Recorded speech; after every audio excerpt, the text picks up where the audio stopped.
some years before the attack in Quebec, there was an attack at a Gurdwara in Wisconsin. That's right. And folks were really rattled and shaken, and just feeling that people would want to, or someone would want to go into a place that people come together for safety and sanctuary and meditation and love, to then attack a place like that and attack people that look like you, who wore the same things as you. You know, I remember feeling that pain and that sorrow and the sadness.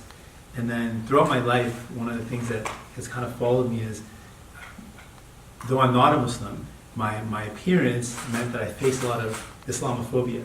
So people would often target me because visually you would think after 9/11, beard and turban, Muslim.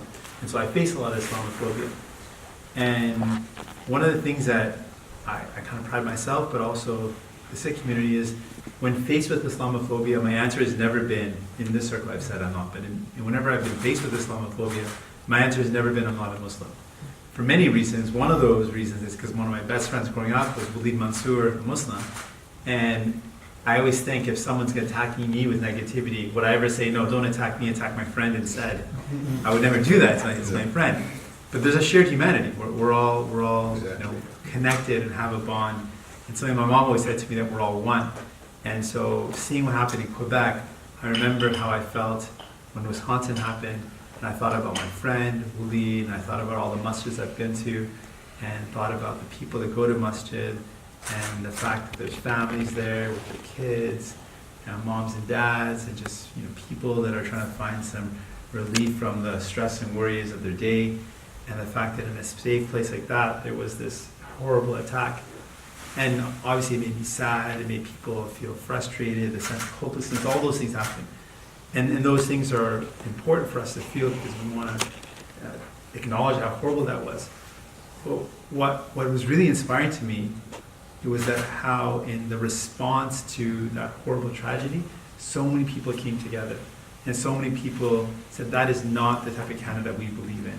And people from all sorts of walks of life, people who were spiritual themselves, or people who didn't care for spirituality, maybe people who had rejected spirituality but believed in that common humanity. And in the days that followed in Quebec, there were just mass showing of love and support, which was so powerful. And then there was a movement across Canada where people would go to masjids and form circles of protection around masjids. Yeah. And that idea was such a powerful and cool thing to see. So the response that Canada showed to this event was what kind of gave me hope.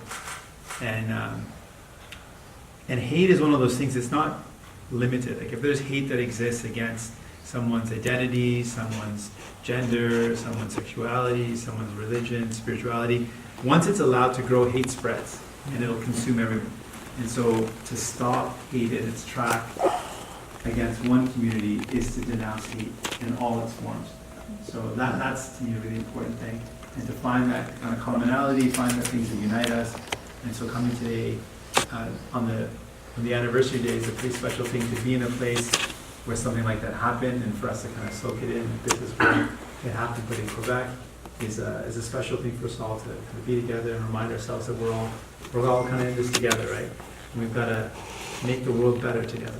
So that's why I'm here, and it's great to be able to share some time with you all. And thanks for listening, and thanks for sharing. Thank you for coming. And, my apologies for having to leave, but it's great to be here.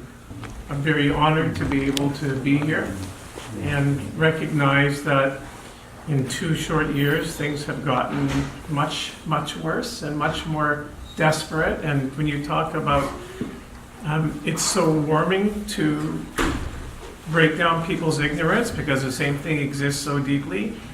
People say, I never met a Muslim before, I never met a Jew before, I never met a Sikh before, I've never talked to them, I've never asked them questions. And the Canadian society is very polite and very fearful. And people are very reluctant to invite people into their homes. And so when it actually happens, people discover that they have humanity.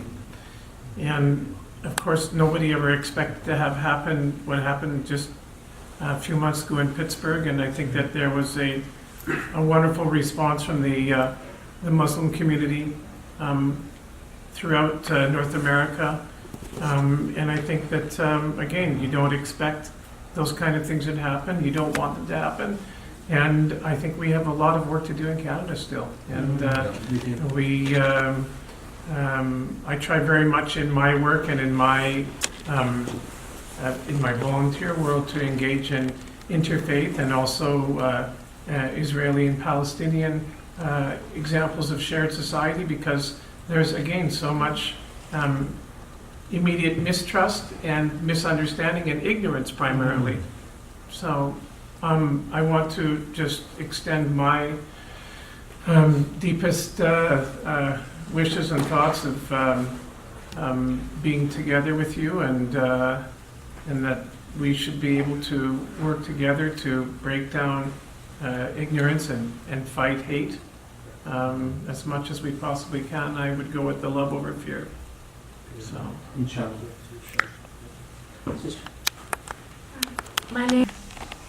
I was grateful today to hear the call to prayer, and I was very struck by it.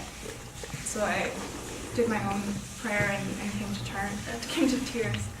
And I think it's vitally important to listen, to hear when you're being called, to be reminded to answer. So I came here from grief, and I'm going to keep coming here because I know the grieving doesn't really stop. Mourning is a community process that just keeps going because you don't want people to ever be forgotten. And then I also know how good it is to answer a call. So I remember there was a speaker at the Love Over Fear rally who talked about, okay, let's save some lives, let's donate blood. And so I got over that fear and I went and donated blood. After a long time of thinking about who feels abandoned, how can I be with them, I finally got myself a P.O. box, so I'll be writing to people in Canadian prisons. And these things are hard, but I think it's so important to have, a national day of mourning or to stop Islamophobia. It's so important to remind yourself that there's something you can do.